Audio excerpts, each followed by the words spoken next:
secret, c'est de ne pas chercher à reproduire la cosmétique traditionnelle. Ça, c'est quelque chose qu'on nous dit jamais. On a l'image des magazines et des blogs avec une crème maison parfaite, avec une super texture, une jolie couleur, etc. Et bien sûr, on se dit, bah, on veut faire la même chose, forcément. Alors, clairement, c'est possible, hein, je ne vais pas te mentir, c'est possible à faire, mais c'est pas simple.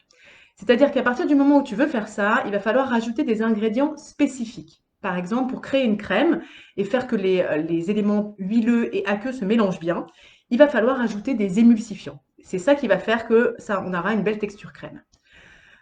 Autre chose aussi, il faut pouvoir mettre les justes quantités, les choses qui vont faire que les ingrédients vont se mélanger correctement.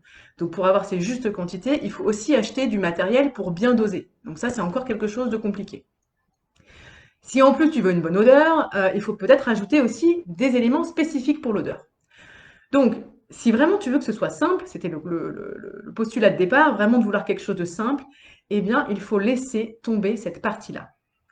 C'est important, ça plombe un peu l'ambiance, effectivement, comme ça, mais moi je trouve qu'il vaut mieux le savoir en fait au début. Parce que si tu le sais pas, en fait, le risque, c'est quoi? C'est, bah, de t'épuiser à tester des recettes compliquées, à acheter plein d'ingrédients différents. Donc déjà, à dépenser de l'argent peut-être inutilement parce que pour peu que tes recettes donc qui sont compliquées, tu vas peut-être les rater, donc tu vas pas savoir, ce que tu vas faire de ces ingrédients. En fait, le risque, tu vois, c'est de te faire lâcher l'affaire et ça, je trouve que ce serait vraiment dommage parce que finalement, il y a d'autres solutions et on peut avoir quelque chose de bien pour sa peau, sans être obligé de mettre 15 000 trucs dedans. Voilà. Donc ça, c'était la première étape. La deuxième, du coup, ce que je vais te dire, c'est comment justement faire pour faire simple. Donc le deuxième secret, c'est de chercher la fonctionnalité. Qu'est-ce que tu veux finalement? C'est quoi ton besoin? Alors, on va prendre des exemples. C'est avoir la peau qui brille moins, c'est nourrir ta peau, c'est limiter tes rides, éviter les crevasses sur les mains, faire briller tes cheveux. Voilà, c'est quoi ton premier problème en fait? Le truc qui vraiment te gratte, tu vois, le truc qui te convient pas quoi. C'est quoi ta première problématique, le premier besoin que tu as et que tu veux résoudre? Et en fait, quand tu réfléchis, finalement, la peau ou les cheveux, ils se moquent de savoir si la texture était sympa, si ça avait une bonne odeur. En fait, tout ça, c'est finalement toi et ton cerveau qui te dit, bah oui, c'est assez agréable d'avoir un truc qui a une bonne odeur. Mais finalement, pour la fonctionnalité, pour le besoin que tu veux, eh bien, ça n'a aucun intérêt. Donc, important, c'est de vraiment de commencer simple et de choisir ton premier besoin. D'accord? Et quand tu as trouvé donc ce premier besoin, c'est de trouver donc l'ingrédient qui répond à ce besoin et de le tester pendant à peu près un mois. Alors, il faut tester un peu longtemps parce que la peau ne réagit pas tout de suite. Pareil pour les cheveux, il faut un peu de temps pour s'habituer à une nouvelle routine. Donc, clairement, il faut faire à peu près pendant un mois. Ça peut être un peu moins, ça peut être un peu plus, mais pendant un mois, il faut tester ton produit pour être sûr que ça te convient bien. Donc voilà, la deuxième étape, c'est vraiment identifier le besoin et pour trouver l'ingrédient qui va apporter la fonction dont tu as besoin. Voilà. Donc ça, c'est le deuxième secret. Le troisième secret, c'est utiliser le couteau suisse de la cosmétique maison. Alors ça, c'est moi qui l'appelle comme ça, le couteau suisse de la cosmétique maison, parce que c'est un ingrédient vraiment génial. C'est un ingrédient qui est multifonction. Alors cet ingrédient, il va te servir pour le visage, les cheveux, le corps, les mains. Il sert pour tout. Donc c'est pour ça que je l'ai appelé le couteau suisse. En plus, c'est un ingrédient qui est vraiment économique et qui a de nombreuses vertus.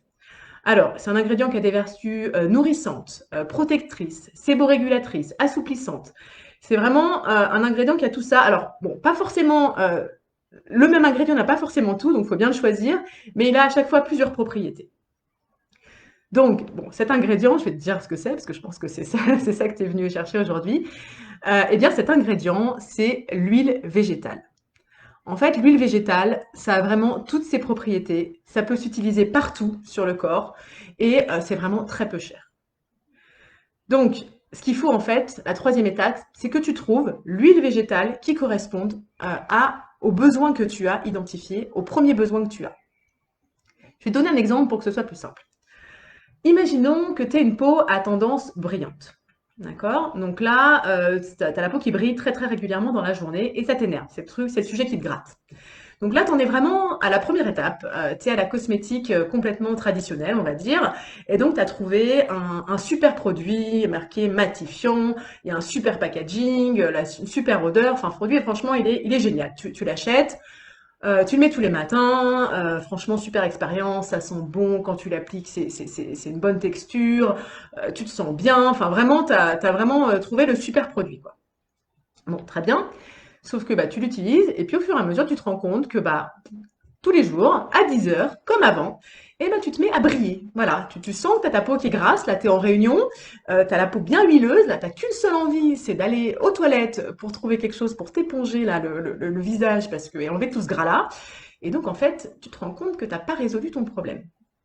En fait, le produit, il avait beau être avec une belle texture, une belle odeur, une belle sensation, et finalement, en fait, il ne résout pas ton problème. Donc là, tu passes à la deuxième étape. Tu te dis, OK, qu'est-ce que je veux réellement? Je veux je veux ne plus briller. Voilà, je veux arrêter cette brillance. Donc, qu'est-ce que tu te dis? OK, pourquoi je brille? En fait, je brille parce que la peau sécrète du sébum. Et pourquoi la peau sécrète du sébum? C'est parce qu'en fait, si elle se sent pas assez nourrie, si elle se sent agressée, eh bien, elle va elle-même sécréter quelque chose pour s'auto-nourrir, en fait. Et du coup, ce petit gras, ce sébum, c'est justement la peau qui le sécrète pour elle-même, en fait.